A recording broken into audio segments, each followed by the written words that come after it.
I am all for it too. Welcome everybody to the Mr. Teacher, Mr. Preacher podcast and YouTube channel. I'm Kevin Bota. That is Jake Train. He's the preacher. I'm the teacher. And we are on a mission to learn what lasts in athletics and teach and preach it back to you, the athletes, the coaches, and the parents of the greater sporting world. If you are a new listener, Jake and I were just talking about this, that we usually just jump right into the episodes. We're getting some new listeners. We got to tell you what's going on besides the usual spiel. Well, we are here to learn about the virtues and values of life and how they apply to sports. And the way we do that is we take the greatest ROI in a single condensed package called a book that has a broader theme. And we read those books, do deep reads like this, and then we condense it down into the things that we think would be most applicable to you. So we're very much curators of content. You can't cover a whole book in 2 hours, even though we try. And we take away, because you're busy, you're an athlete, you're a coach, you're a parent, you don't got much time. So we are going to teach those things back to you. And so you can get a little bit better and really focus on, again, what lasts in athletics, not just the here and now. So we're here to remind you, we're here to learn with you. And that's what we're up to. Hey, why is a book the best return on investment for you? Now, that is an entire section in The Art of Impossible. So there's actually some math that Stephen Kotler does and says that in a book, it is the most condensed form of information that is literally possible. And so Stephen Kotler in The Art of Impossible gives that case study. And I know I sent it to you in an email once. And what he says is like a typical journal article takes him X amount of time. A longer piece for like a Vanity Fair takes him this amount of time. So we're talking hours to months, whereas a book, at least for an author, they're giving you like years of their life to think about something. How long it takes to not only think of, outline, write, edit, and put out a book. Some writers take years, like almost a decade sometimes. So when we talk about books, is still one of the richest things you can do, even beyond a podcast. And I love podcasts. I'm a podcast guy. It gives you good summary. But there's nothing at this point with a greater return on investment per word, per page than a book. And that's my short sell for that. Good question. All right. Well, let's jump in where we're at. So what are we studying first in our channel? Well, we're looking at John Wooden's Pyramid of Success. And now if you can't see me because you're just on the podcast version, I'm holding John Wooden's Pyramid of Success. We are going month by month through each of them. We've already done industriousness.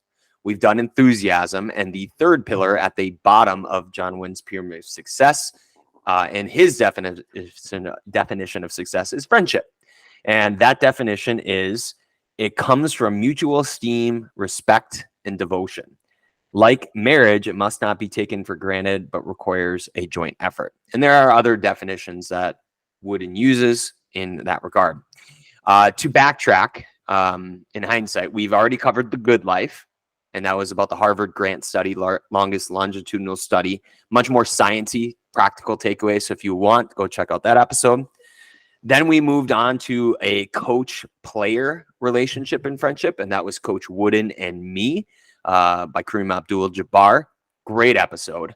Fascinating how you can move from being a player and a coach relationships to a friendship that lasts a long time, over 50 years. And last episode, number 3, was The Teammates by David Halberstam, a portrait of friendship. And this was the 4 friends from the Red Sox. So Williams, Pesky, Dewar, who am I missing? DiMaggio, that's right, Dom DiMaggio. And those 4 friends stayed friends for over 60 years. So we looked at that player-to-player relationship.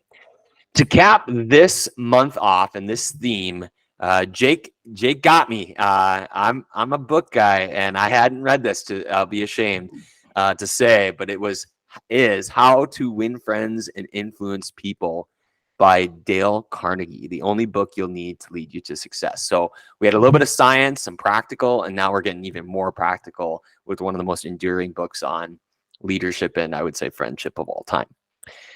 Jake, are you ready to jump in on our said show? Yes, I am. I'm very excited for this one. I'm very All excited to see right. what you pull out of this. It is going to be a good one. I always say that. I keep texting Jake before episodes. Like, Jake, this is going to be a good one. He's like, you always say that. I'm like, I know. So let's jump in. And where I want to start is focusing the reader listener. So we're going to draw you in and hook you with a little bit of a parallel. And this parallel comes from Ryan Holiday. Now, if you don't know who Ryan Holiday is, he's an author. He is most famous for his books on Stoicism. And he was an apprentice under Robert Greene and has now since built quite a following on social media and through his writing. And I came across Ryan through Tim Ferriss. And in Tim Ferriss's book, The Tools of Titans, one of Ryan Holiday's chapters in The Ego is the Enemy is featured. And it's also a solo episode, which we'll include in the link or in the comments as well, description. As a podcast standalone. It's like 17 minutes or something like that. It's not very long, but it's called the Canvas Strategy. And I think this is applicable for what we're talking about with friendship. And I want to start there. And the pitch is like, what do Ben Franklin and Bill Belichick have in common? So if you go listen to that, I'm not going to talk much about Franklin. And I do want you to know about Belichick a little bit, but I want to talk about this Canvas strategy, Jake. And I want to give our listeners a good idea. So I'm going to read a couple of these excerpts, and then we will talk about that as we transition to Dale Carnegie's work. All right. All right. Section 1, Ryan Holiday. This is him speaking. In the Roman system of art and science, there existed a concept for which we have only a partial analog. Successful businessmen, politicians, or rich playboys would subsidize a number of writers, thinkers, artists, and performers. More than just being paid to produce works of art, these artists performed a number of tasks in exchange for protection, food, and gifts. Right? It's like a staff, like a CEO with a staff. One of the roles was that of an anteambulo. Word debated how you actually pronounce that, but it literally means one who clears the path. An anteambulo proceeded in front of his patron anywhere they traveled in Rome, making way, communicating messages, and generally making the patron's life easier. Okay, so we have this concept. Ryan goes on and he flushes this out as he is wont to do. And he says, let's flip this around. Okay, this kind of concept of being a servant, clearing the path. So it doesn't seem so demeaning. It's not about kissing anybody's butt, not about making somebody look good. It's about providing the support so that others can be good. That's huge. The better wording for the advice is find canvases for other people to paint on. Be an anteambulo. Clear the path for the people above you or your friends around you, as I would say, and you will eventually create a path for yourself. I'm going to keep going. I just have 2 more that I want to read. No one is endorsing sycophancy. Instead, it's about seeing what goes on from the inside and looking for opportunities for someone other than yourself.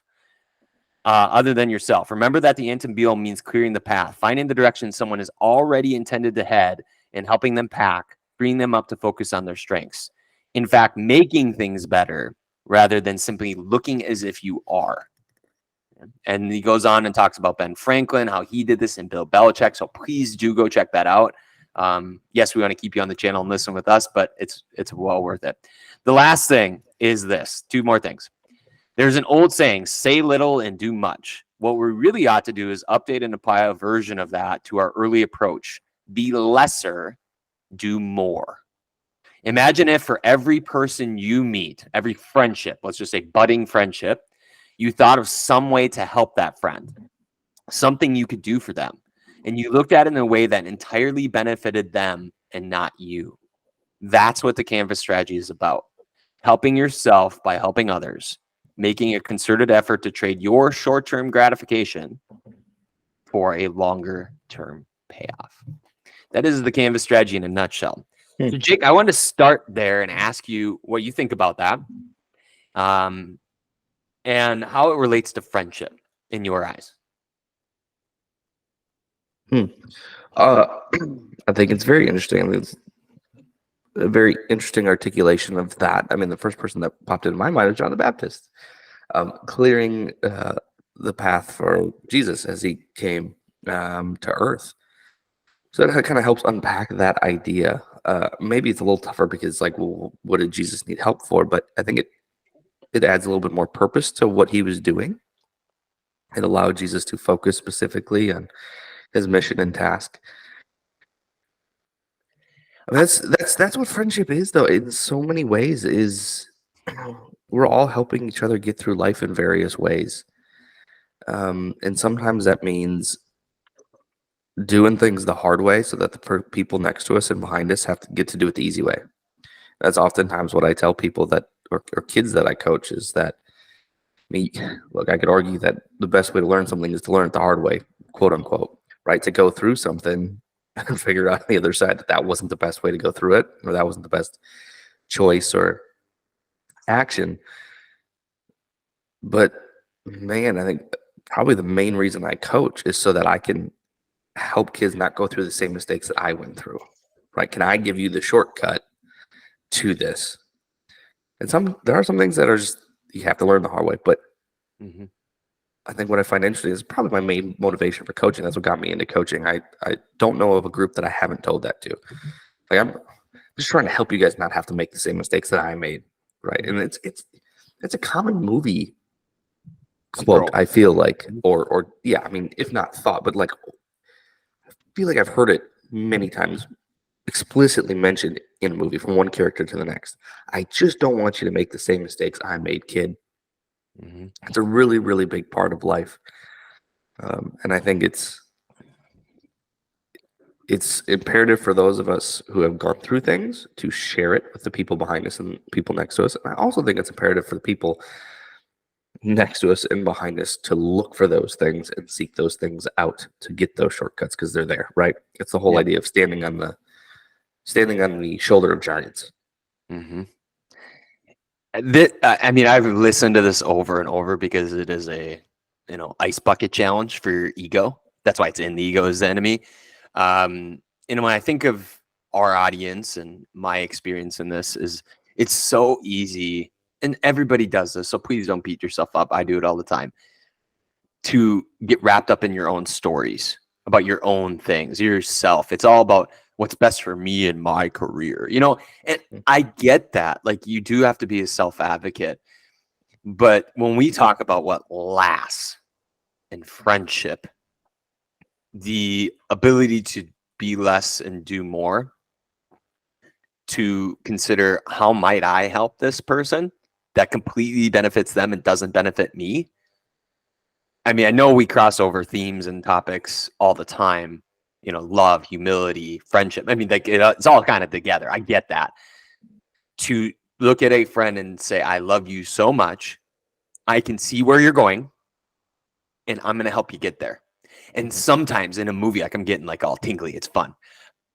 I'm serious. It's fun. Where you know where you're going, and you do the hard thing that it almost hurts you because they need to go. Like, and that letting go thing, a parent sees off their kid because they need to go do it on their own. A coach, pushes them harder, even though they know that they might not like them for that. So, like, you love them enough to clear the path, and clearing the path is hard sometimes. And I thought that was a great place to start, Jake, because this book is really all about clearing the path. It's about thinking about others and their experience and how you interact with them, how you appreciate them, and how you more or less you love them as a friend. And all of those things that we're going to see are strategies with that. So to preview this book, I want to let you know, get the book on bookshop.org. Those are our affiliate read. We love bookshop.org. It's a website where you can buy the book, and it comes from independent bookstores all across the nation. So you support those underdogs of the book selling world. And we love it when you can get a good book in your hand. So if How to Win Friends and Influence People really is interesting to you, and you want to dig in yourself, because we definitely cannot cover all of the gold that is in here or any of all the books that we cover, go to bookshop.org, and that is the place to get it, or wherever books are sold.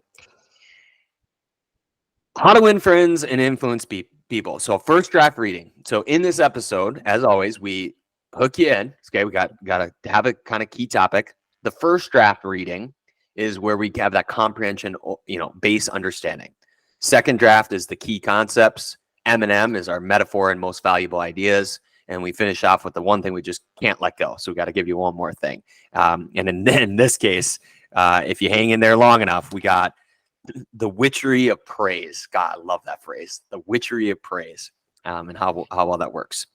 So Jake, this book in the beginning, they tell us straight out what it's about and why it exists. So Dale Carnegie has a fascinating story, by the way. His route to get to who he became and what he did, unbelievably fascinating. That's featured at the end of the book.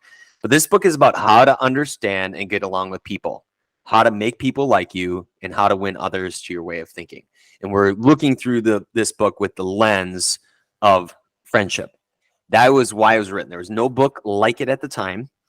And that's how a lot of books come to be, is there's nothing out there. And so people make it themselves, whether it's a book or a course or a product. They scratch their own itch. And Herbert Spencer put it best in the end of the introduction. It says, the great aim of education is not knowledge, but action. This is a action book. And it's been in circulation a long time, and very much a classic that's been recommended by a great many number of people. The book, it comes in 4 parts, and we will be covering those 4 sections of principles in the second draft. But I want to let you know what they are as we go. Number 1 is the fundamental techniques in handling people. The second section is 6 ways to make people like you. And that's probably one of the biggest ones for friendship. Part 3 is how to win people to your way of thinking, being a friend, a coach, or a parent with a player. And part 4 is be a leader, how to change people without giving offense or arousing resentment. That is the way the 4 books are, the 4 parts are laid out in the book. And again, our focus for this episode is really that camaraderie and respect. How do we develop camaraderie, and how do we either maintain or increase respect amongst our ecosystem of athletes, coaches, and parents? So that's where we're going, and what we're going to look at. To kick this off, Jake, I love Puzzle the Preacher. This is our segment where I get to try and stump Jake. It's like throwing him under the bus, but playfully. So I get to do this every week. And how we're going to do it this week is we're going to look at quotes. Last episodes, I've had facts, I've had stats about Kareem and Coach Wooden and these Red Sox players. The Good Life had all sorts of cool stats along with Super Better. This one is quotes. So we're going to play a game, Jake. I had 30 quotes from How to Win Friends and Influence People on friendship and respect. And I picked the top 10. And in order to stump you, I am going to give you a set of 5 quotes, and you got to tell me which person you think it is. Okay? So I'm going to share my screen. Now, if you're just listening along, don't fret. I'm going to read it all to you just as we were planned, so you just won't be able to remember everything. Jake, can you see our wonderful Google form that we are using here? I got visual. All right. So quote set 1. So there's 5 and 5, right? We have 10. I thought that was a decent amount of challenge.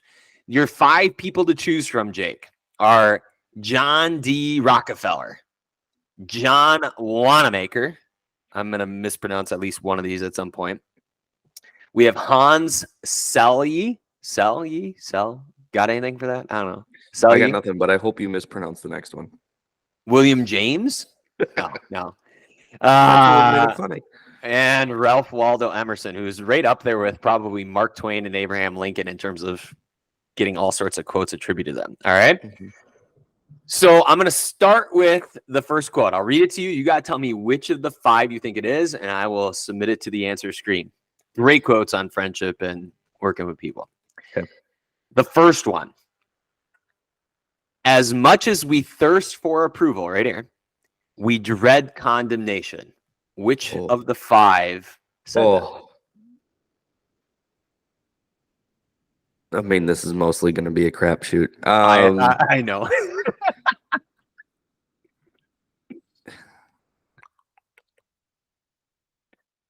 Let's go William James. Oh, crud. I just gave you the answer key. So good. Let's switch over to our actual quiz. That's fun. I'm not going to give you the answers. Let's switch over. We're good. We're good. Jake hasn't gotten it yet. He's only one question in. I don't even know what I just looked at there. Okay. I don't know. Maybe you got the behind the scenes look. It's all right. We're good. So here we go. Oh, there we go. We got the right one. Okay, there we go. I Okay. actually see the full quote too. Okay. Okay. Now we're good. Maybe it was just me. I got it. William James. All right. Next one. The deepest principle in human nature is a craving to be appreciated. Who said that?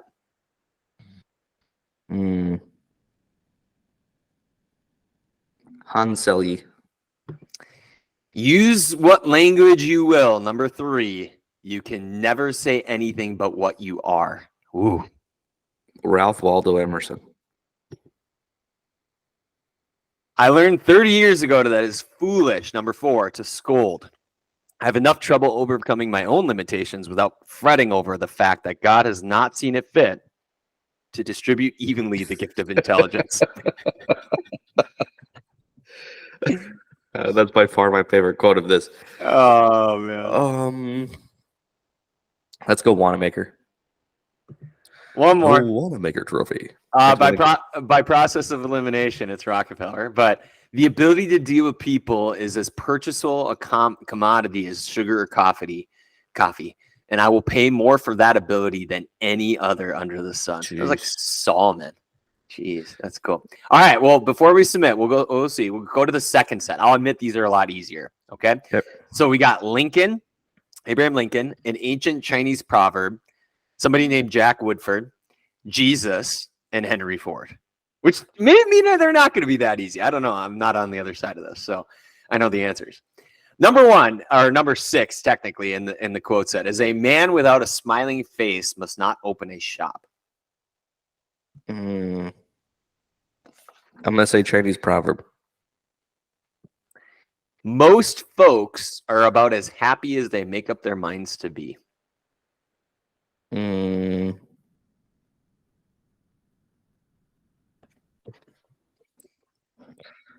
Let's go Jack Woodford. And you can change your answers. I don't know if I've ever said that, but do That's unto fair. others as you would have others do unto you. Jesus. I would judge you if you got that one wrong. Jesus told me not to judge, but Moses, yeah. Few human beings, number 9. Few human beings are proof against the implied flattery of rapt attention. Abraham Lincoln. And finally, if there is any one secret of success, it's a good start. It lies in the ability to get the other person's point of view and see things from that person's angle, as well as your own. Excuse me. Hank Ford. All right. So he has completed. Let's see how many we actually got. Submit. I know I got one. Just give me 2. Jake got. That was my. Let's see the view. The How'd score. I get 9.5? You didn't. That was from last time. You got 6 out of 10. So you got Rockefeller. I will take that. Right. That's not too bad. You got the Hans and the James mixed up in the first one. Okay, and then the second set is you mixed up Lincoln and Woodford. Okay. So you got it. Most people are happy as they make up their minds. That was Lincoln. So that wasn't too bad, Jake. Not too bad. I'm taking 6 out of 10 on that one. Absolutely. So, and the reason why we picked those is those really stood out in terms of our theme. As we read those out loud, you can kind of get a taste and a flavor of what the book's about. And Carnegie did an amazing job of featuring so many prominent people of the time that it was frankly exhausting. I mean, I had 30 and I had to cut a couple. So there was more where that came from. And that's what we're up to as we go forward. So Jake, we're going to go into the second draft. This is the meat of the episode. And we're going to talk about how to win friends and influence people. And how I'd like to do that is go section by section. You can pick a principle that really sticks out to you. I have a couple of things that I'd like to say along the way. And we'll go each of these. And again, we encourage you, go get the book. Certain things will pop out to you about friendship or just life as well. And you can see what we have in here. Jake, you ready to roll? Let's do it. Okay. So to start, we have fundamental techniques in handling people. This is part 1. And there are 3 principles. Pick which one you will, but I want to do something a little bit devious here. I want to grade our athletes, coaches, and parents on this, like a report card. So we'll go principle by principle instead of all 3. So there's 3 principles. The first one is don't criticize, condemn, or complain. All right, let's grade our audience. Who is like A being like they're good at not doing that, and who is not so good? What grade would you give athletes, coaches, and parents about criticizing, condemning, and complaining? Overall, I'll go with athletes being the best grade. So, I mean, they're probably in the B or A range. Especially youth athletes, I don't really think it certainly feels like any complaining that they're doing is being fueled by the others around them, right? Mm-hmm. Coaches, I would say C to a B range. Yep. I think there are plenty of coaches that do probably complain too much. And I think it's one, complaining about the parents, but also I would say the bigger issue is complaining about kids, right? Mm-hmm. Or complaining about their players. Oh, they don't do this enough. They're not doing that enough, et cetera, et cetera. I think that's the much bigger issue than complaining about the parents. Mm-hmm.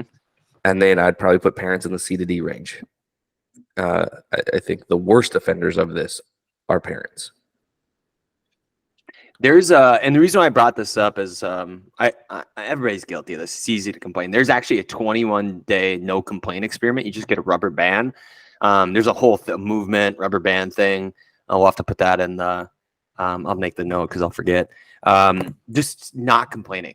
Like it's so easy to do. So to have the rubber band reminder where you switch it from one wrist to the other if you do complain, having that awareness is one thing that helps you actually make more friends. You don't complain. It's just easy, and I get it. We're tired. Our willpower is depleted. We work long days. We probably underslept. You're not feeling and performing at your best, yet that doesn't give you all the excuse in the world to be constantly complaining about literally everything. Okay. All right.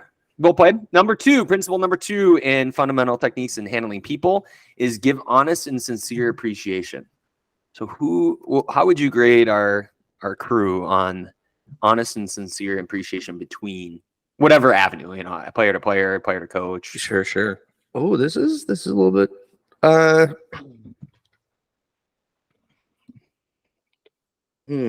will say coaches to players is probably the most prominent one based on the relationship. So let's say I'd probably put it in the B to C. I think that's just a general thing amongst humans that it's showing genuine appreciation is not a task that we do enough or thing that we do enough. Oh, parents to their player or athlete, I think would probably be high for the most part.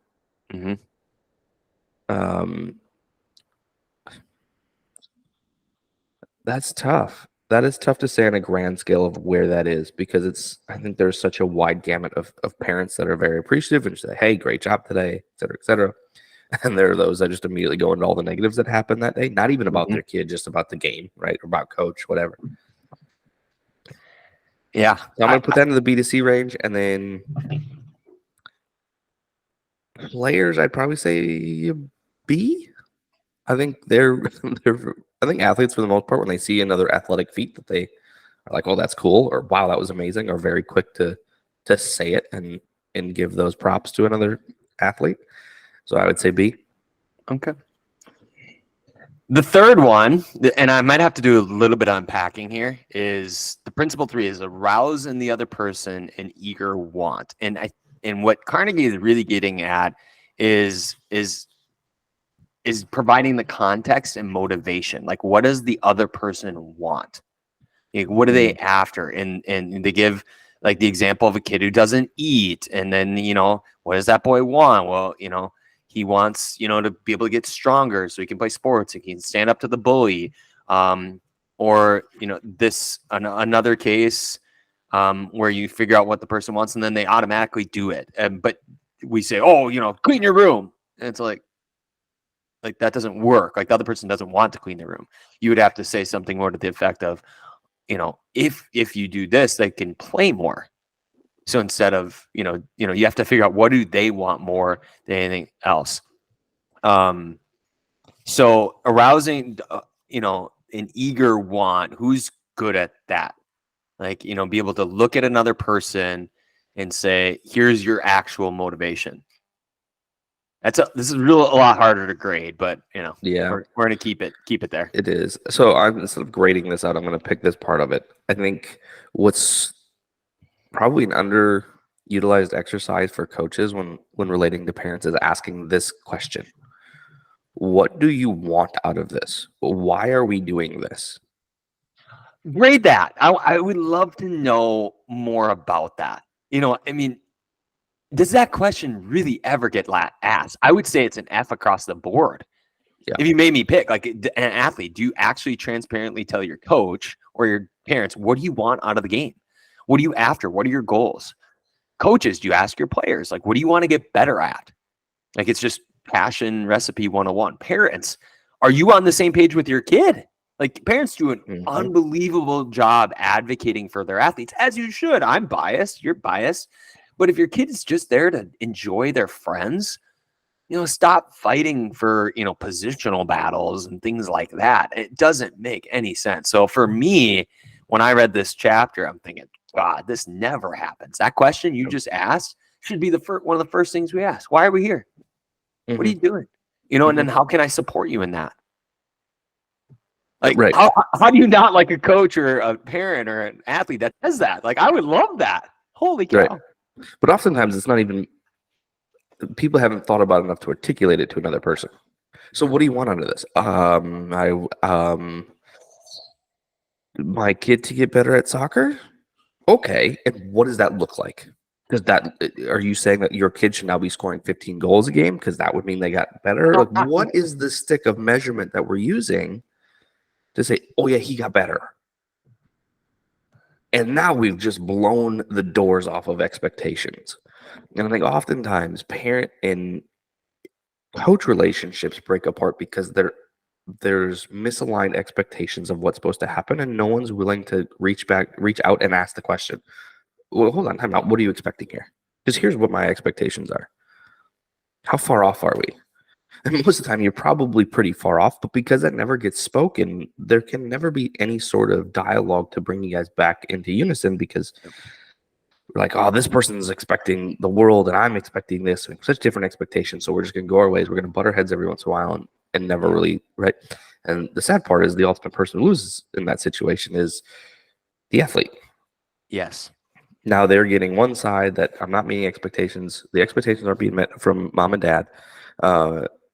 And so there's the complaining that starts, right? That feels discontent. So then when they show up to the practice arena or the game, coach's expectations, well, they're disgruntled from here. So that's not lining up now with coach expectations, and we get more butting heads. And it's not a good thing. Well, it's unnecessary friction. It's just, and it creates toxicity because it boils underneath the surface, and then everybody's got a cauldron that's about to blow up, and you're like, good God, and it's so easy, right? But this is why we're doing this episode, is like to be a good friend, to clear the path. You ask the question. I mean, it's very, very simple. So I want to follow this up with two things that stood out to me. And I should have started with this explaining the third one, but I'll backtrack. Is one thing that stood out to me was actually principle number 2 about appreciation. And this is just a paragraph, okay? And I'll give you both. I once succumbed to the fad of fasting, so like not eating, and went for 6 days and nights without eating, the book says. It wasn't difficult. I disagree with that. No, 6 days without eating. What the heck, Carnegie? You're an animal. I was less hungry at the end of the 6th day than I was at the end of the 2nd. Now, I watched Chris Hemsworth Limitless. I guess, yeah, but as long as you're not around food and cooking food for your kids, whatever. Yet I know, as you know, people who would think they had committed a crime if they let their families or employees go for 6 days without food. Okay, now here's the punchline. But they will let them go on for 6 days and 6 weeks and sometimes 60 years without giving them the hearty appreciation that they crave almost as much as they crave food. And the question I wrote down next to this was, what's your number? When's the last time, like how many days, months, or years before someone has said they appreciate you? That is people like, I mean, I think maybe it was in a Daniel Pink book, but another one, but one of the top few reasons people quit is a lack of appreciation. And then we're not even talking about incentives, like just the sheer ability, like notice a good job.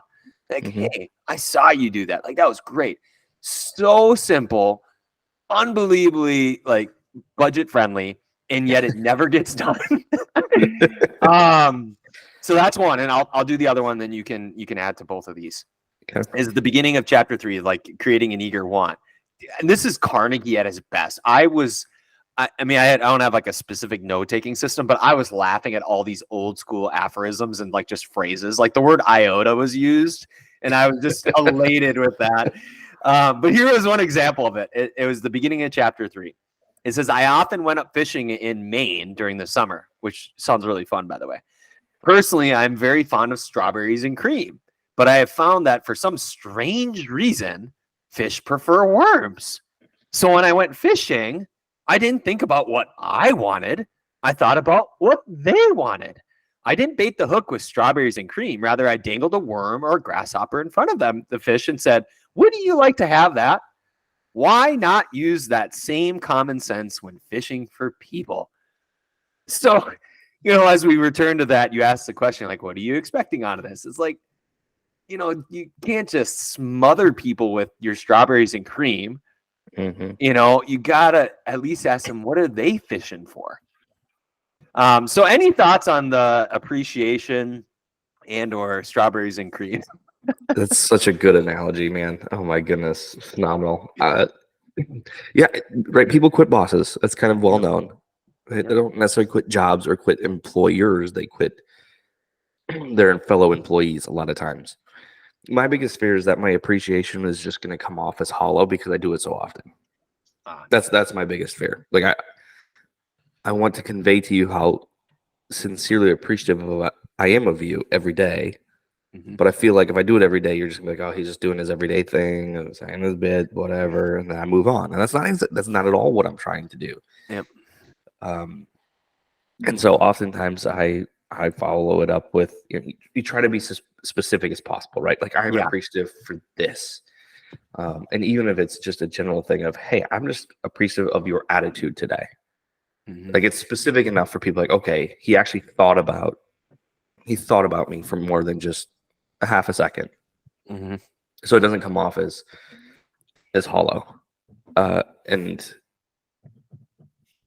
how do we incorporate that in the sports world? Well, obviously the players, right? You're appreciative of your players. Hey, thanks for your hard work today. Hey, thanks for working on what we talked about the other day. But again, those are those interactions you're having with the team, with each player of, hey, can you do this today? Hey, can we try this today? Whatever. And then remembering to bring that up time and time again of, hey, I appreciate how you did this, or hey, I loved how this happened.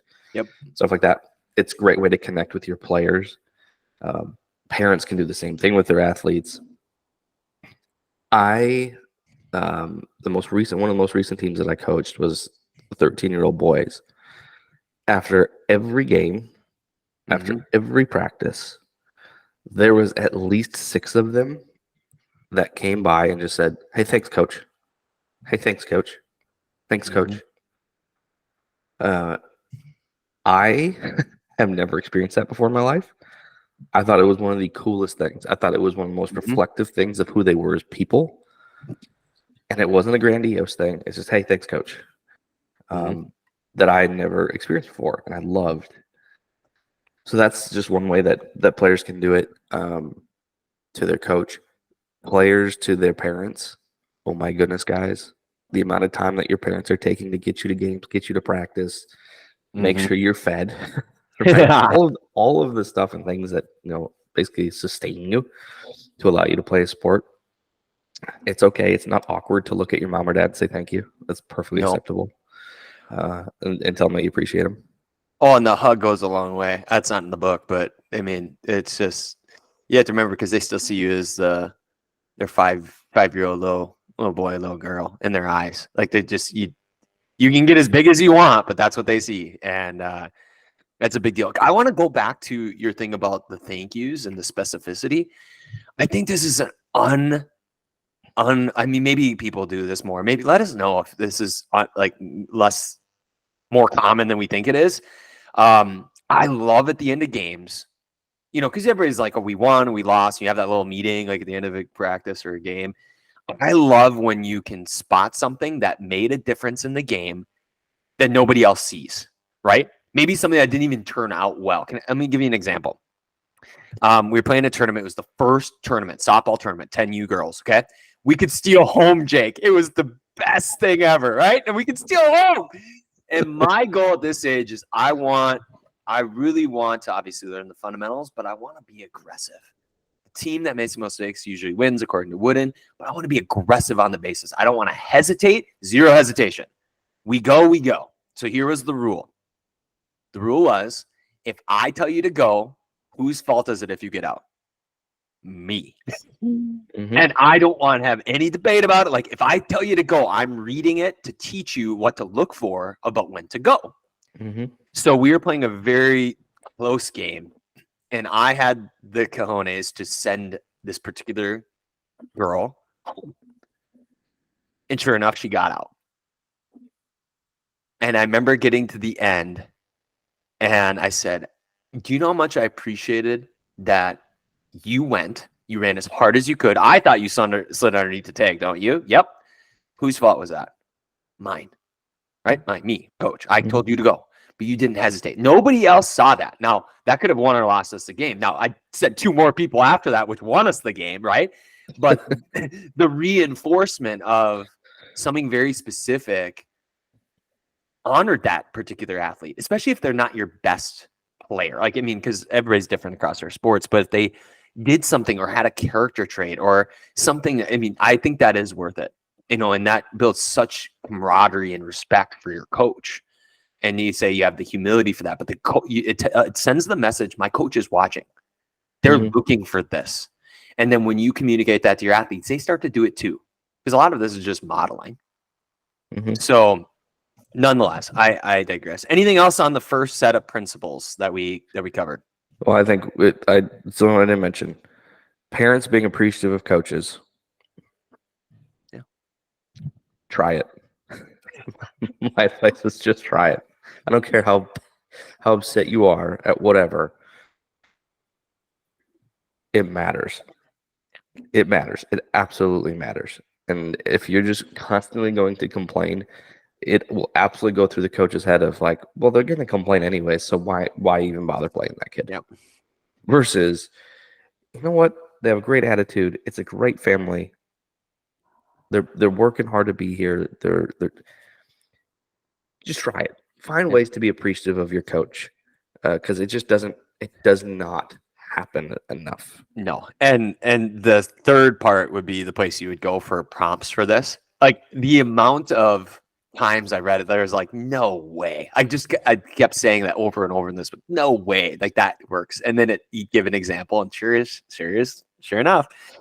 So we'll get to that, but we're on part 2. So this is the second section of the book. It's 6 ways to make people like you. Okay, so this is very practical, tactical. They're not fancy, and I don't think a lot of the timeless wisdom of a book or of different themes that we cover are fancy. I think it's just like the happiness research. Sometimes it's corny, but you know what? Corny works. It's great as a side with ribs, just saying.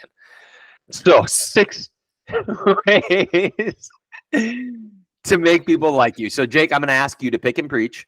That's a dad joke. As a dad, we need more dad jokes on this channel.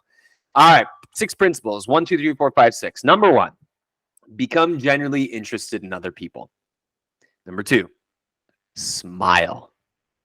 Number 3, remember that person's name is to that person the sweetest and most important sound in any language. Number 4, be a good listener. Encourage others to talk about themselves. Very similar to number 1, being interested in people, but then actually letting them talk about themselves. Mhm. Number 5, talk in terms of the other person's interests. Another extension of number 1 and number 4. And lastly, make the other person feel important and do it sincerely. Mhm. What stands out to you, Jake, in terms of friendship, respect, camaraderie, and athletics? So when you read this title and you read this part, it sounds rather conceited. Like it sounds like it's all about me. How do I make myself better? How do I? And that is what's happening. But that's where the irony lies, is that to make yourself happier, to make yourself a better person, to make yourself a better friend, to give yourself greater influence in the world, all those things, it comes down to others. It comes down to how you treat others. It comes down to how you pay attention to others. And this book really just goes through simple ways to tune you in to what matters to people. And we oftentimes can forget it because we get so inwardly focused at ourselves, right? If you want to improve your relationships, you have to look. It sounds so common sense, but we forget it all of the time. My favorite thing about it is it's so simple. They're just so simple of things. Hey, know the other person's name that you're talking to. It's amazing how much of a difference that can make. And it's one of the common things, right? Where like you meet that person and then you're kind of caught up in your self-image or like, hey, I want to make a good impression. You're very inward focused. They say their name. It's been 3 seconds. You have no idea what syllables just came out of it. We've all been there before, right?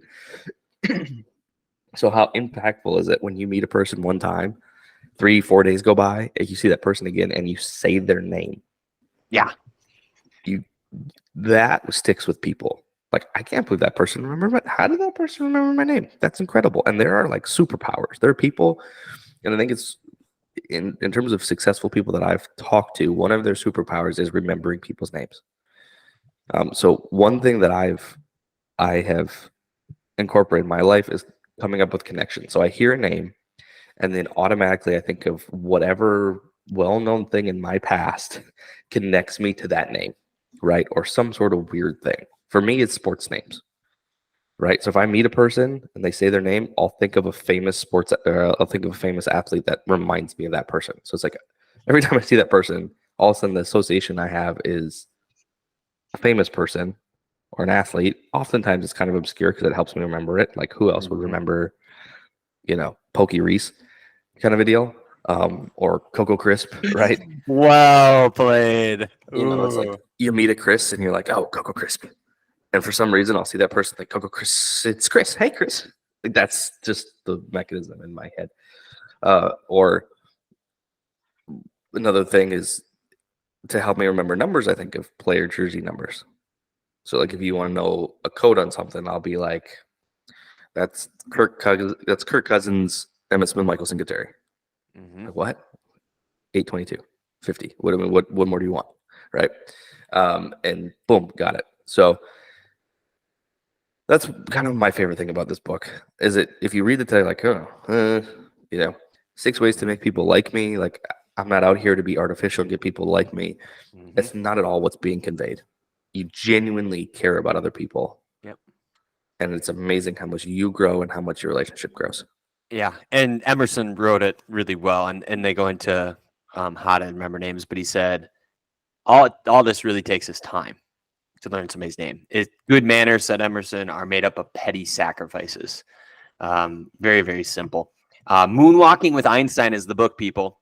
Is this particular author became the U.S. memory champion, and he had a system. It's also in is it the 4-Hour Chef? But you can take a deck of cards and you can assign like people to it, and then you give them traits, and there's memory techniques of like how to make it really stand out to you, and then there's the memory palace, but you can memorize the deck of cards just by the association. So Jake's right in that regard. What I wanted to return to was a few things in this section, because this was one of my favorites, right? Smiling is super easy. Just smile. Like I've said that to several people sometimes. Like, I love it when you smile. And like your whole mission with this person who really doesn't smile often is get them to smile. Whatever it takes. Like, please just smile. and it doesn't take much. But what I wanted to cover is just a few things from this section, and we'll go through the other ones a lot quicker, is the secret to Theodore Roosevelt's popularity. Like, genuinely interested in other people. This is the bar. Okay. This is what he would do over and over. This is the excerpt. My wife one time, this is his valet, James E. Amos. So his wife one time asked the president about a bobwhite. She had never seen one, and he described it to her fully. That is a bird, people. I had to look up what a bobwhite was. Sometime later, the telephone rang at our cottage. Amos and his wife lived in a little cottage on the Roosevelt estate on Oyster Bay.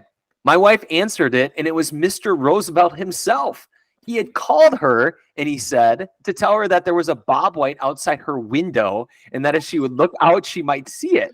Little things. This is the thing. Little things like that were so characteristic of him. How could employees keep from liking a man like that? How could anyone keep from liking him like that? All right. 58, next couple pages down. What does it take to do all of these principles? Here's what it is. If we want to make friends, let's put ourselves out to do things for other people. The Canvas strategy. Things that require, this is it, time, energy, unselfishness, and thoughtfulness. Time, energy, unselfishness, and thoughtfulness. That, again, doesn't require much of a budget. And then the last one is the little courtesies. Like, these are just phrases, and I'm gonna have to make these a post, but we need these reminders. I think I heard it the other day. It's like, well, I want to learn something new. It's like, no, you just gotta actually do the things you've already learned. Like, you don't need to learn anything new. You need the reminder, like, oh, I've heard this before. Yeah, but you haven't done it. Like, you actually got to go do it. This is an action book. So here's some phrases that you can use with people. Could you imagine? Okay, I just got to rewind. Could you imagine a player? Let's just go in our coaching hats for a second. Could you imagine a player or a parent saying this when they approach you? Like, this is the introductory phrases. Let's try this. Okay. Little courtesies, like, I'm sorry to trouble you. Would you be so kind as to, won't you please? Would you mind? Thank you. Little courtesies like these oil the cogs of the monotonous grind of everyday life. Or even as a coach, hey, won't you please set up the batting cage for us? Hey, I'm sorry to trouble you. I know you're getting your shoes on. When you're done with that, could we talk for a second? Would you mind if you led the warm up today? Just simple manners, right? I think we get into our heads in our own worlds, but that's some of the stuff that stood out to me from that section. Well, to that point, and I do this a lot with my kids, right? Being an authority figure, we think of, well, I'm the authority figure, so I said it, so do it. What more needs to be asked? And we don't realize that we're talking to another human, or we forget, like, there's another human on that side. And if that were you and someone just told you to do something, how would you respond to it? Yeah. Whereas if you just simply, like, those phrases, leading a sentence with those phrases just sets up the fact that I'm acknowledging that you're another independent human and I'm asking a favor of you. That's all the other person really wants. Like, they're happy to do it. They just need you to know that, okay, you're asking a favor of me. You're essentially acknowledging their free will. That matters to people. It matters significantly to people. So I think that's a very good thing to mention. And then, Ken, to the other point, this is how I describe it to people. Oftentimes, and I struggle with this big time, right? I'll take time to think about another person. And in those thoughts, I am thinking of the most grandiose, amazing thing that I can do for them. Okay? That's a trap. Because oftentimes there is going to be a budget with it, right? There's going to be a lot of moving pieces to it, probably. The bigger you think of something, the harder it is to pull off. But oftentimes, it is the smallest details in the most unexpected moments that leave the biggest impact on people. Dude, so she is repeat that. Whoa, repeat that. Smallest details is oftentimes the smallest details in the most unexpected moments that leave the biggest impacts on people. So the story you gave, right? She is not expecting a phone call from Teddy Roosevelt. And she sure as heck ain't expecting a call from Teddy Roosevelt about a bird outside of her window. Super small detail. A Bob White, Jake. A Bob White, sorry. Specifically a Bob White, right? Just a very specific detail in the most unexpected time left a massive impact on her, right? More so than Teddy Roosevelt hiring a marching band and parading it out in front of that cottage saying, "Thank you so much for everything you do." That would have given Teddy Roosevelt a headache, and he probably didn't have time to pull that off. But he did have time for a 3-minute phone call to pick up the phone and say, "Hey, there's a bird out your window. It's a white bob, just like we talked about. You need to go see it." And so I would encourage people to find those little ways when people aren't expecting it, more so than trying to, and maybe I'm just talking to myself here and I'm self-projecting, but instead of trying to find, oh, I gotta throw the biggest surprise birthday party for this person, did you text them happy birthday? Because that can mean just as much to people, quite frankly. Yeah. We oftentimes fall into that trap. I agree with that. And it can be small. I'm a gift giver, so it's my love language. So it's really easy for me to like attach a lot of this. And I don't want to like pat myself on the back, but it's like it's very simple and it can make their day. You just ask to be interested. So here's a good example. We did a training. It's my day job. And it was a competitive game of Spot It. So we did a mock tournament, right? 1-on-1, quarterfinals, semis, finals. Well, I lost in the semifinals. Well, the deal was if you win, I owe the person their favorite drink of choice. Well, her teacher won. And I'm like, all right, what's the drink of choice? And he told me it was like this, it was like the orange Mountain Dew energy drink. It has like the little lion on it. It's like, I guess it's cool. So guess what I owe this guy? I owe him his stinking energy drink. But the next time I go to that school, you bring him one and it's cold. And whether he drinks it then or not, but you remember and you deliver on said promise. And you even can know it's coming. Or another teacher, new mom. I said, I asked the obvious question. Are you getting any sleep? It's like, and I knew the answer. But I said, well, how are you caffeinating to stay upright? And I was like, is coffee your thing? I mean, what are we doing here? She's like, no, Mountain Dew. And so then what you do is you go get a case of Mountain Dew, you plop it, and you leave it without saying anything. And you say, hey, I hope you get some, hang in there. Because if you're a parent, you get it. You've been there. Mm-hmm. So, but that's that simple. And, it's not doing it so you get liked more or to be, it's just what a friend would do. Like, that's just what you do. So to save us time, let's move to the third section.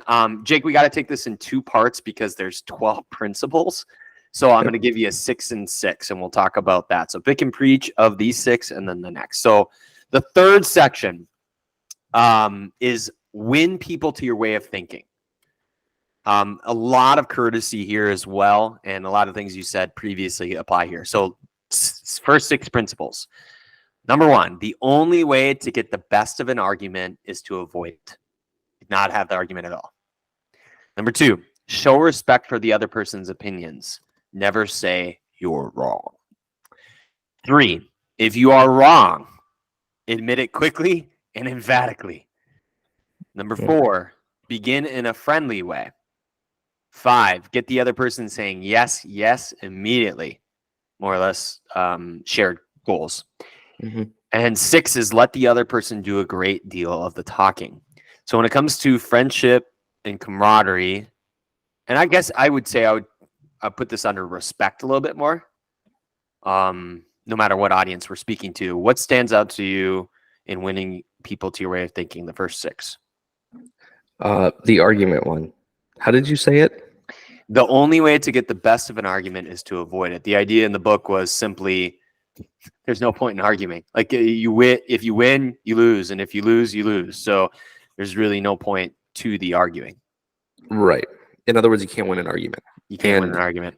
I think this has become a big topic because of social media and how many things now get circulated of, like the headline of like, oh, so-and-so demolishes so-and-so in an argument or in a debate, right? It's become very culturally sought after to see people dominate arguments. But oftentimes in day-to-day things, that just isn't the case. And the fact that you're having a disagreement or argument, whether you make the point, like how often do you have a disagreement and you make a point and the other person just looks at you like, oh, yeah, okay, you're right, and then walks away. The reason it's an argument first is because they've dug their heels in the ground and they're ready to scream at you to get you to hear their point of view. And ultimately, that's it. They just want to hear. They just want to be heard. They want their point of view to come across. And at this point, they're so frustrated that one of two things has happened, right? They have either avoided the argument or they have spoken their mind and they don't feel heard. You haven't listened to them. And so, not just, we're not trying to avoid arguments or confrontation or misunderstanding. Like, right. Unnecessary arguments. We're trying to avoid arguments by having conversations early enough and to listen to people early enough that arguments don't happen. But when they do happen, don't feel like you need to win the argument because you can't. Listen, accept what they're saying, make the other person feel heard and appreciated, and you will then have an opportunity to turn it around, right? Turn that interaction around and at some point have an opportunity to share your viewpoint in a calm, respectful manner. And then typically both parties will walk away that they felt heard, that they felt understood, and that you're on the same team as them. Yep. Which is massive, right? Agreed. And so some of my highlights from that particular section was the misunderstanding. So like this guy said this quote was from the Bible, but it was actually from Shakespeare. So here's how it went. This guy named Mr. Gammond. Frank, you knew that quotation was from Shakespeare. Well, yes, of course I did, he replied. Hamlet, Act 5, Scene 2. But we were guests at a festive occasion, my dear Dale. Why prove that to a man he is wrong? Is that going to make him like you? Why not let him save his face? He didn't ask for your opinion. He didn't want it. Why argue with him? Always avoid the cute angle. And it says, later on, I lost years of my life in scrapping and arguing. I keep my mouth shut now. It pays. And they go through some examples of like, hey, if you're in an argument, the other person might actually be right. And having a little bit of self-control emotionally, like just step back and be like, okay, hey, maybe they're right. What is my reaction going to do to this person? So I really like that one. The one that stood out to me of this 6 was like admitting you're wrong, like quickly and emphatically. And I know that seems so simple. I don't hear this very much, even out of myself. I mean, I gotta say I'm wrong quickly. Like just say and the line I wrote down was be your own best self-critic. Like criticize yourself and love it. And there's a couple of examples like the courage it takes to self-correct. There's a certain degree of satisfaction in having the courage to admit one's errors.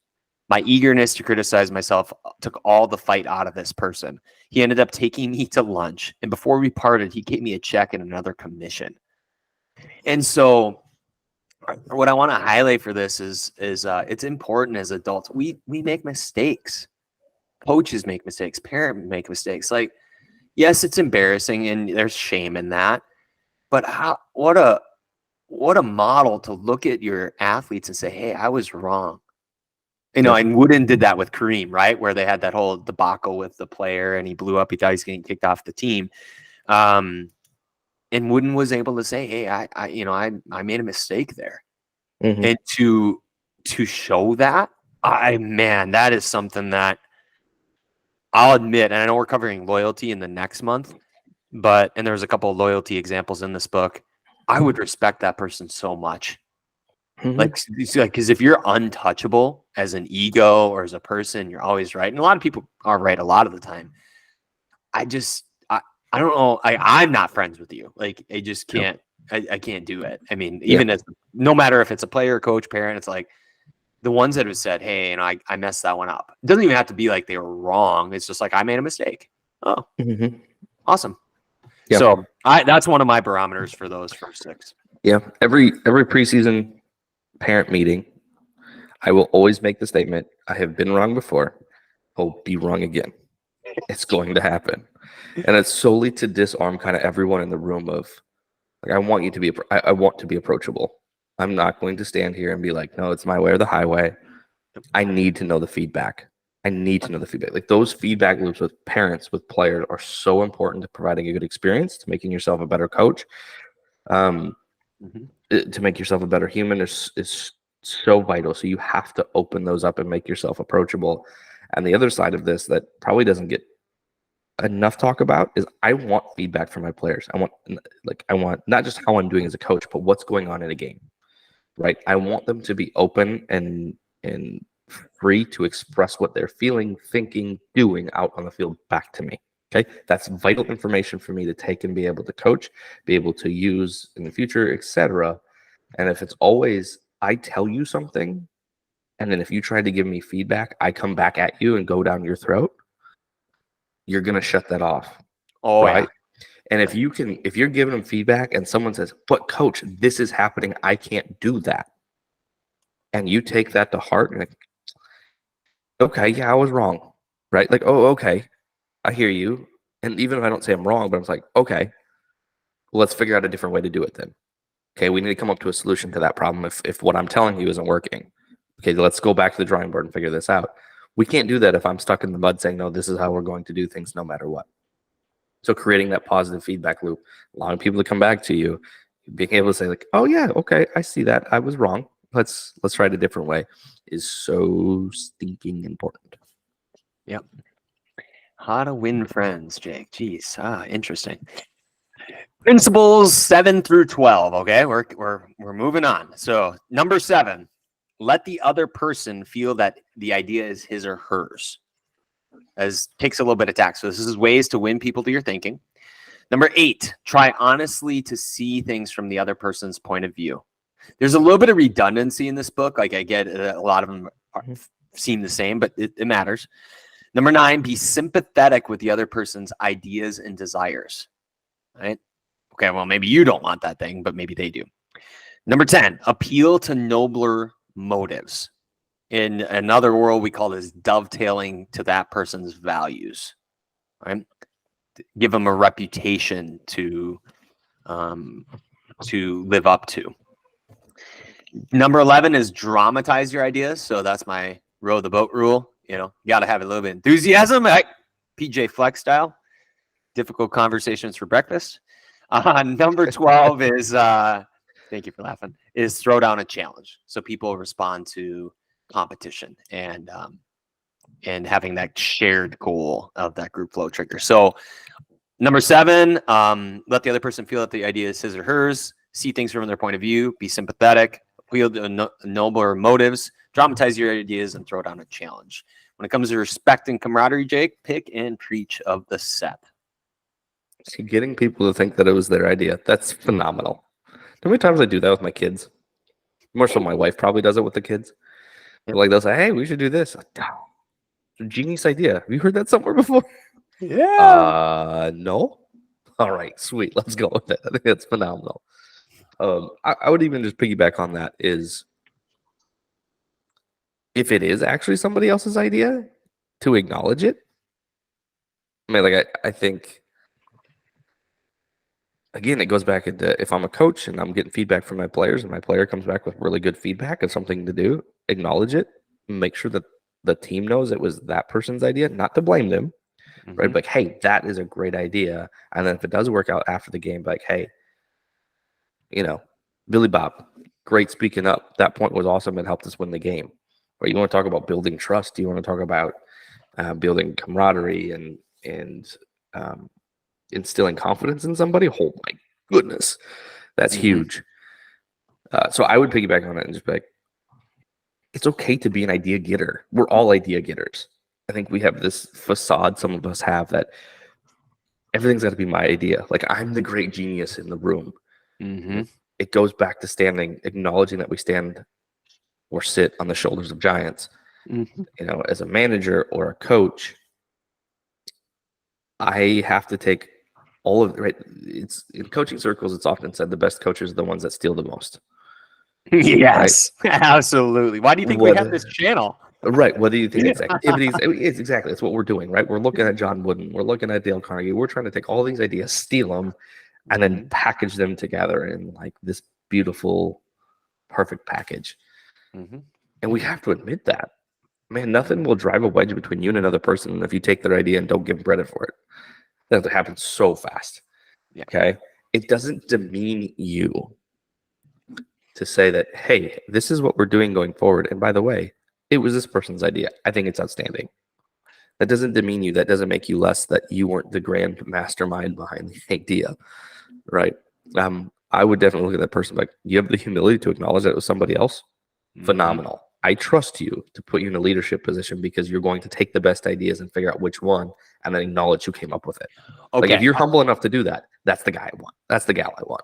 So if you didn't know, I will let you into Jake's world a little bit. We've mentioned this before when we did the Super Better episode, and I asked Jake about his game history, like the games he played. Jake is in another world, an offensive coordinator, defensive coordinator extraordinaire. He missed his calling in life, people. Like there are real careers and our shadow careers, the careers we really probably should be doing. Jake could have been a great offensive coordinator, brilliant mind. But I sent Jake in the last week or two that a janitor submitted a football play, NFL play, Goodwill Hunting style, to Andy Reid.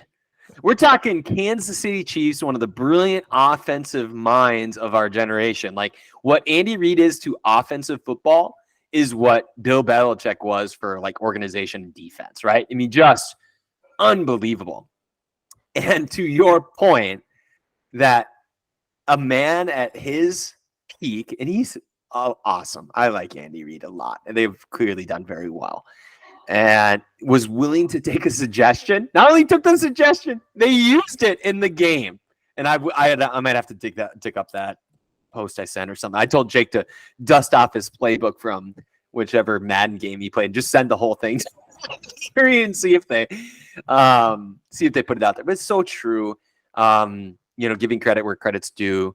And that really built a lot of cooperation, but friendship, right? I mean, I know that I can go with you and you at least hear me. And that's so crucial to a team. Yeah, I wonder if that Chiefs janitor is even a Chiefs employee or if it's like a third party person. I don't know. But I mean, just like put this in perspective. A janitor wrote up a play, probably on like a napkin. Yep. Handed it to Andy Reid and said, "Hey, but think of the cojones it takes for that janitor, number one. Write up this play. Like here you go, Andy. Try throwing this." And he seriously looked at it and went, okay. Maybe. Let's see what happens. And then implement it into a game plan. That's just insane. So stinking cool. That is a real thing. I did send that to you, Jake. Like that was not me making this up. Okay, thank you. Yep. The one I wanted to do, and I'm going to allude to it at the most valuable ideas section in a little bit, but it's principle 10, appealing to nobler motives. And I want to give you an example of this because I think we read some of these and we're obviously picking and pulling what stands out to us and what applies to you all. But the book goes into very specifics of how to do a lot of these. And this is one of those. And so I'll leave out the grander context of this and just give you the example. So appealing to nobler motives or people's strengths or values. You're giving them something to hold themselves up to. And the very short line said this: as I sat, I'm going to rewind. I'm going to say the whole thing. First, I said, this is, and you'll get the context as I read.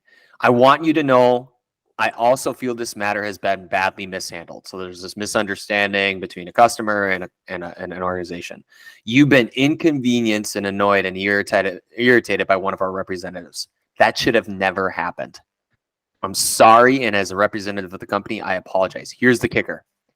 As I sat here and listened to your side of the story, I could not help being impressed by your fairness and patience. And now, because you are fair-minded and patient, I'm going to ask you to do something for me. Okay, so now it doesn't matter what the rest of that was, but the point of the story is it worked out. Yep.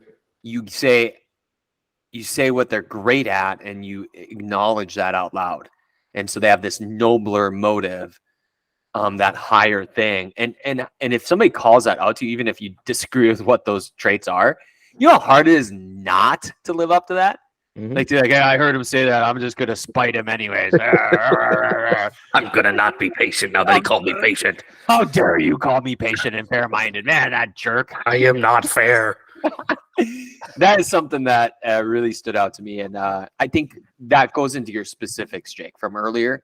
I know you said being sincere is a big deal.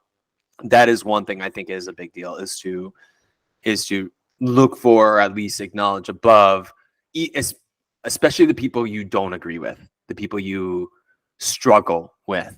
I struggle with a certain personality type, like we all do. We all have, our antagonists of the world that would just rub us the wrong way. When you step back and you say, wow, they're asking that question because they're trying to be more organized so they can save face when they're in that situation. Hey, thank you for your organization and your attention to detail. Again, it takes 2 seconds to do an actual application, but to step back and give it a minute or two to look for it versus just, throwing them under the bus or whatever. Yeah. My only comment on that was you're very good friends when you impromptu role play a disgruntled customer and you both pull out some like borderline Hulk Hogan personality. That's what was up in my mind, Jake. I just the Fu Manchu and everything. I don't know if I could do Hulk Hogan now. It was better when I was just impromptu. Which leads me completely on another side note, but just a fun fact. AI recently produced an image of what they think Moses would have looked like. I have to share this with you. It looks like Hulk Hogan. It's stinking hilarious. Like Moses and Hulk Hogan are apparently the same person according to the AI world. You know what we should do, Jake? Because Moses doesn't have any trademarks on him as far as I know. We should make a Hulk Hogan themed like robe. Like just Moses style. Yes. Listen here, brother. You're going to let my people go.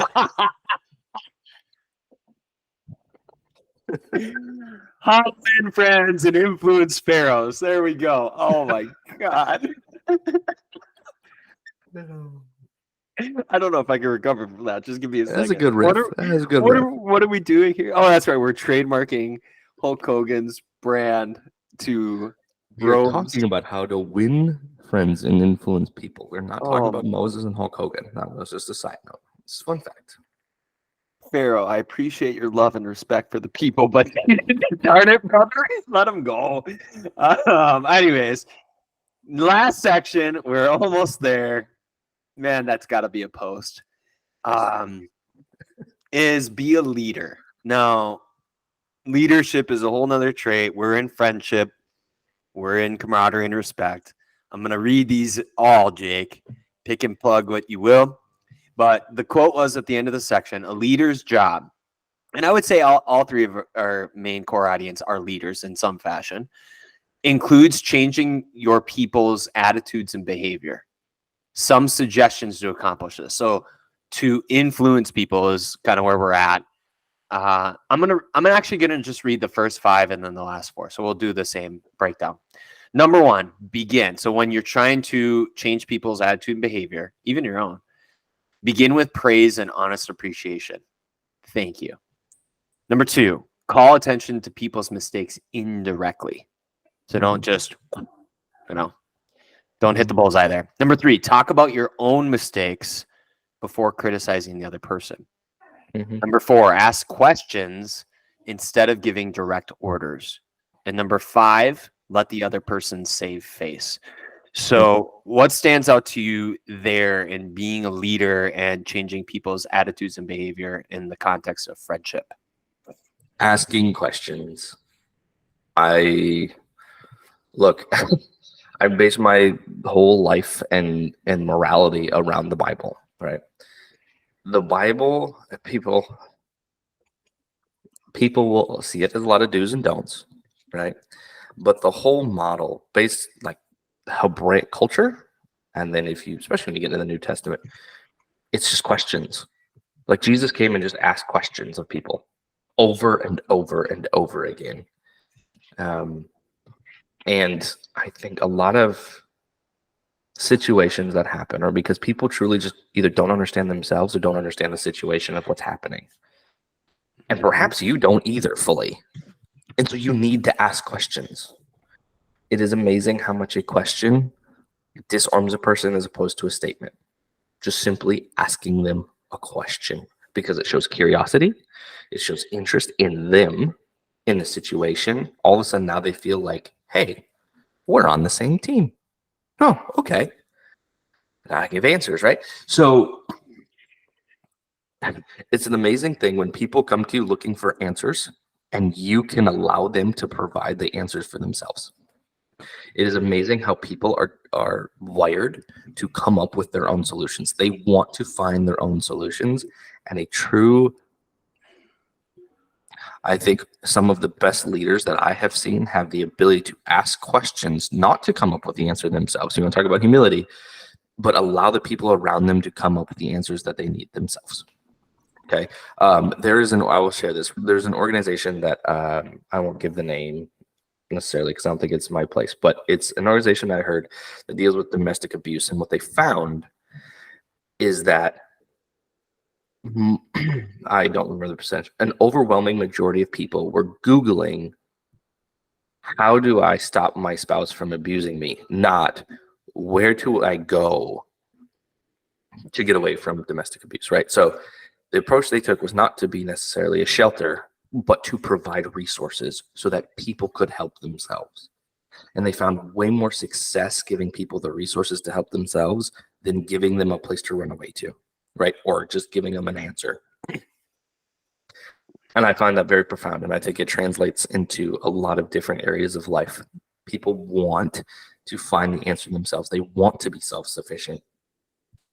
I think good leaders, good teachers teach ways for people to be self-sufficient, right? It's the whole give a man a fish, he's satisfied for a day. Teach a man how to fish, he's satisfied for life, right? Mm-hmm. I think the best leaders teach how to fish. They don't give fish. I want to give a couple of these because you took the same one I did. I think the praise and appreciation, mistakes, talk about your own mistakes. I think that's good. We get to reiterate. But number 4 and number 5, ask questions instead of giving direct orders. Let the other person save face. I want to add to this. So to your point, Jake, spot on. The quote is, asking questions not only makes an order more palatable, it often stimulates the creativity of the persons whom you ask. People are more likely to accept an order if they have had a part in the decision that caused the order to be issued. And they give the example of Owen D. Young. And the man declared that during all the time, he had never heard Owen D. Young give a direct order to anyone. Imagine this as a coach or a parent. Just unbelievable. He always gave suggestions, not orders. And Owen D. Young never said, for example, do this or do that, or don't do this or don't do that. He would say, you might consider this, or do you think that would work? Frequently, he would say after he dictated a letter, what do you think of this? And looking over the letter, one of his assistants, he would say, maybe if we were to phrase it this way, it would be better. Or he always gave people the opportunity to do things themselves. He never told his assistants to do things. He let them do them, and then he let them learn from their mistakes. What restraint that takes. I'm not good at this. I like efficiency, straight to the point. Feelings are secondary at some points. It's just how I'm wired, and that's not an excuse. This is one area of growth, like to offer suggestions, let people make mistakes. Because the people we serve as coaches, they're in the most mistake-prone stage of their life. And I'm going to talk about your batting average in some point here. It's okay. As long as they're not endangering themselves or other people, let them fall, get up, don't rub their face in it, and let them learn from it. And so that was good. The saving face part is crucial. And this is one I'm going to actually touch on in a mini lesson in loyalty, where a particular person made an error in a report and thought they were just going to get lit up by the boss in this, meeting, right? Marketing meeting. And this would make an instant friend for me. Instead of lighting them up or blowing up, the boss thanked me for my work, remarked that it was not unusual for a person to make an error on a new project, and that he had the confidence that the repeat survey would be accurate and meaningful to the company. He assured me in front of all of my colleagues that he had faith in me, and he knew I had done my best, and that my lack of experience, not my lack of ability, was the reason for the failure. I left that meeting with my head up in the air and with determination that I would never let that boss of mine down again. Imagine that. Imagine that. Whoa. Okay, I'm good. So anything else to add before we get to the last four? And we'll kind of cruise through. Yeah, no, I think that's good. Okay.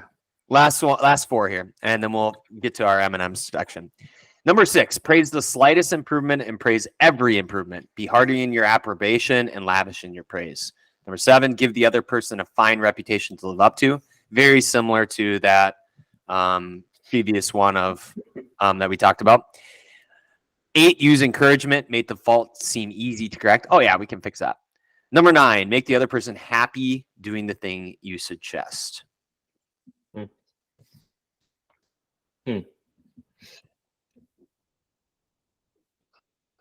Dan, one more time. Praise the slightest improvement and every improvement. Give the other person a fine reputation to live up to. Use encouragement. Make the fault seem easy to correct. So sometimes the mistake gets blown out of proportion. Be like, oh, no, we can solve that. Make the other person happy about doing the thing you suggest. 2 and 3, right? No, 3. Not blowing something out of proportion. Oh my goodness, this is so prevalent. And I think this goes into asking questions for me. If you're blowing everything out of proportion, you're going to be much more likely to start demanding and commanding as opposed to asking questions. Okay. Especially as coaches, as athletes, we are trying to learn skills. We're trying to learn games. There is a lot of failure that happens. And so there has to be a lot of questions to be asked. And if every little detail or every mistake is a massive one, it almost undercuts all of it, right? I see this in the professional world. I see this in the youth sports world. And I think this perhaps might be the one thing. Here's always the biggest divide probably between me and parents, right? I can live with mistakes much better than most parents can. Okay? Parents, and I don't know if this comes from,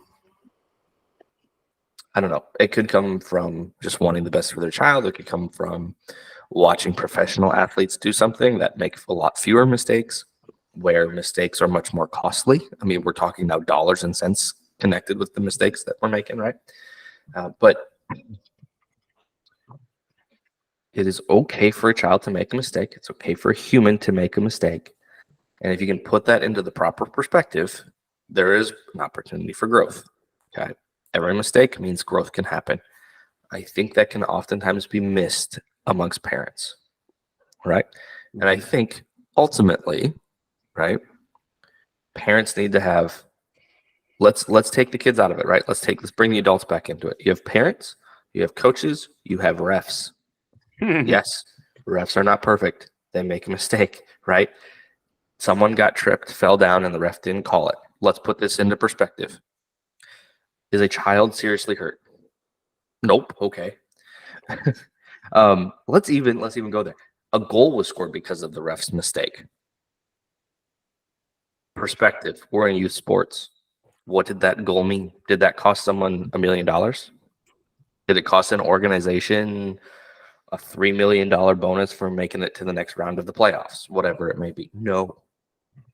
Okay. So how do we handle it? Do we scream at the referee? Because a mistake was, do we just blow that out of proportion? Or maybe we like, hey, I think you might have missed that one. They're like, hey, I appreciate everything you did. I just have a question on that. It looked really like he got undercut there. Why didn't you blow the whistle? Did you see something else that I didn't see? Okay. Parents, hey, I think the coach probably should have done this, right? Now, this kind of goes into an earlier point that I was going to make that I didn't, of like, I don't need your approval. I've been doing this for 20 some years. I don't need to win an argument with you based on something that happened out in the field. Like, okay, so I prove a parent wrong about a tactical thing that I did. Well, what does that do for me? At the end of the day, I have a lot of experience. I know what I'm doing. Either like maybe I got it wrong because I'll make mistakes, right? Or I got it right and I don't need to prove that to you. What's that going to do? Anyways, we're going back. Way to avoid the argument. Right. I just don't need to. It's like, I'll let you voice your concern to me and I can articulate to you why I made the decision that I made. But I don't have to win that argument. You can disagree with me. That's perfectly fine. I don't have to prove that I'm right to you. Anyways, we're backtailing, and now I've lost my train of thought. You're good. You're good.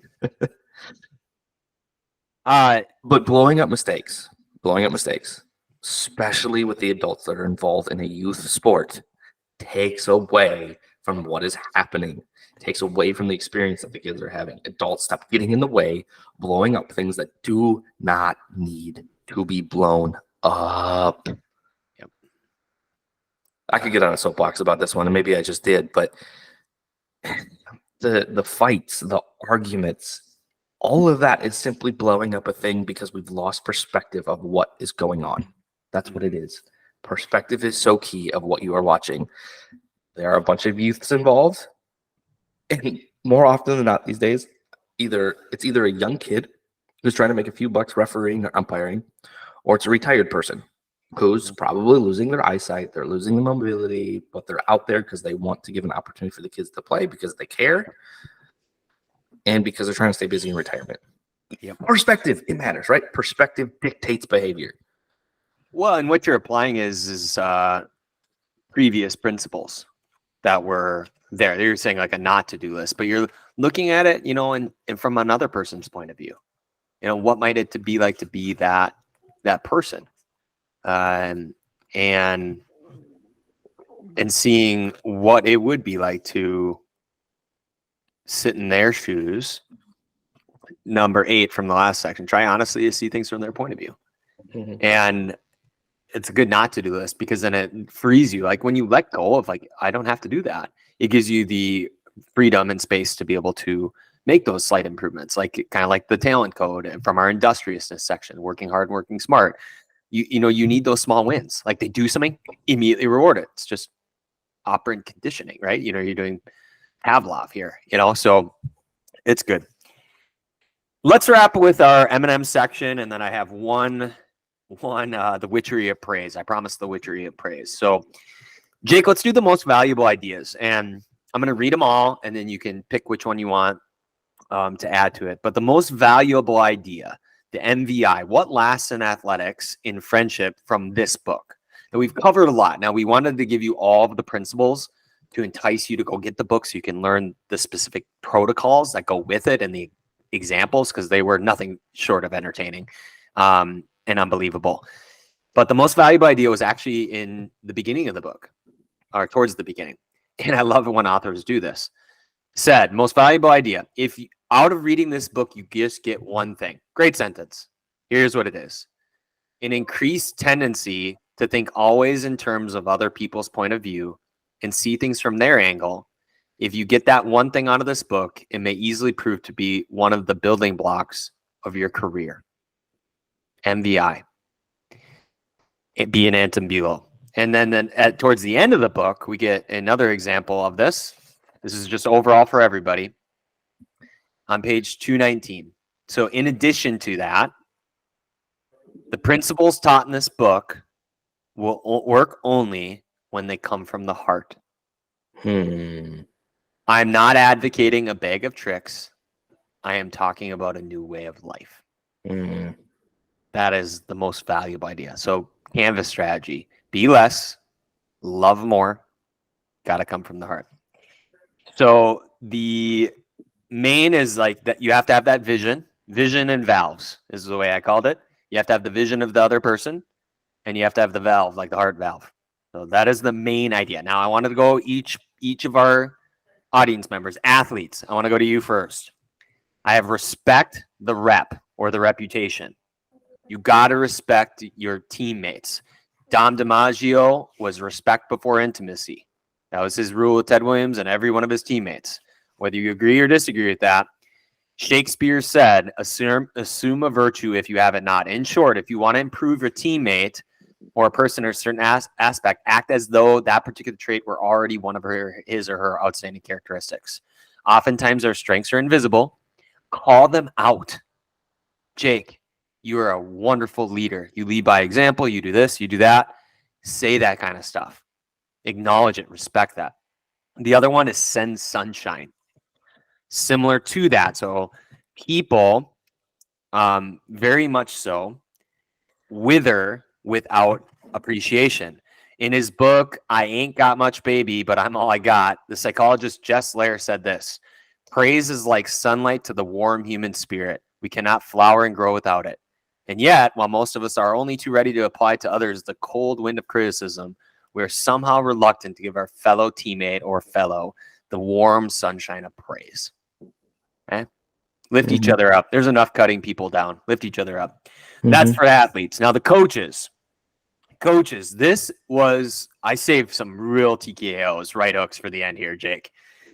Coaches, here are 2 messages you need to send to your players and the people around you.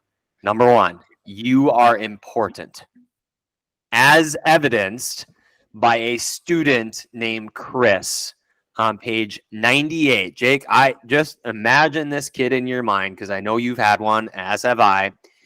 Check this out. I'm going to read it because this is unbelievable. Imagine the message you send. You talk about fighting over stupid referees and goals scored. This is the kind of stuff that matters. Chris was a very quiet, shy boy lacking in self-confidence, the kind of student that often does not receive the attention he deserves. I also teach an advanced class that had grown to be somewhat of a status symbol and a privilege for a student to have earned the right to be in it. On Wednesday, Chris was diligently working at his desk. I really felt, this is a huge one, that there was a hidden fire deep inside him. I asked Chris if he would like to be in the advanced class. How I wish I could express the look on Chris's face, the emotions in that shy 14-year-old boy trying to hold back tears. Who, me, Mr. Rowland? Am I good enough? Yes, Chris, you are good enough. I had to leave at that point because tears were coming to my eyes. As Chris walked out of class that day, seemingly 2 inches taller than before, he looked at me with bright blue eyes and then said in a positive voice, "Thank you, Mr. Rowland." Chris taught me a lesson I will never forget, our deep desire to feel important. To help me never forget this rule, I made a sign which reads, "You are important." This sign hangs in front of the classroom for all to see and to remind me that each student I face is equally important. Number 2 is you are leaders. This actually had to do with the Army, and it is about the reputation that you have. One of the major areas of controversy between members of the Army, reserves, and their regular Army trainers is haircuts. Shocker. The reservists consider themselves civilians, which they are most of the time, and resent having to cut their hair short. Master Sergeant Harley Kaiser of the 542nd USAR School addressed himself to this problem. Check how he handled this. When he was working with a group of reserve non-commissioned officers. As an old-time regular Army Master Sergeant, he might have been expected to yell at his troops and threaten them. Instead, he chose to make his point indirectly. "Gentlemen," he started, "you are leaders. You will be most effective when you lead by example. You must be the example of your men for your men to follow. You know what the Army regulations say about haircuts. I am going to get my haircut today, although it is still much shorter than some of yours. You look at yourself in the mirror, and if you feel you need a haircut to be a good example, we'll arrange a time for you to visit the post barbershop." Coaches, tell your kids they're important.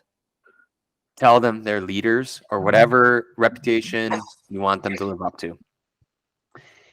Last one for this section, the MVIs, most valuable ideas, is for parents. This one nearly broke my heart because it's a compare and contrast. Try this on sites for Jake as we wave to whoever's behind you. Quote, "Mom, I know that you love me very much."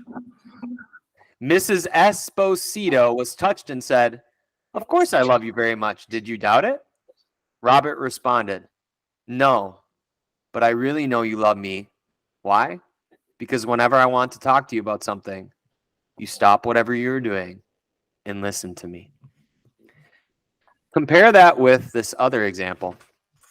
It is on page 151. Let's flip over there.